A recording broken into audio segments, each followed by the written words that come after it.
Eta zelan itzen zan hori edo, zelan izeten zan hori? Eske umia goten zan jan igual dirritu edo umia zan eta behizko nien jutzen jan. Eta bakintziako, ze zango dut ditutzela.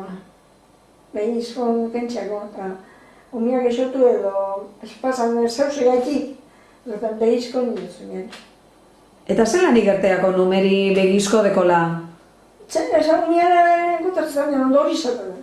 Igerri usatzen zan nintzen, umia gesotu atzu edo edo negarritze olekon edo... Negarre edo, ez da umia ondo, igual beste kaina batek izan, behizko nioz.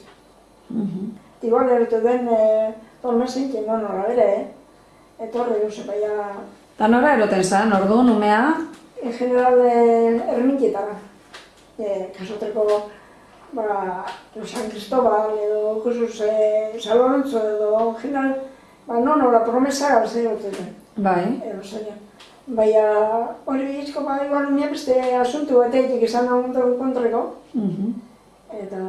Eta Bilbora holan San Felicisimora eta erote esatu duzu bere? Joaten da, jente asko. Ontsi bere bai jente joaten bai. Baina lehen asko San Felicisimora.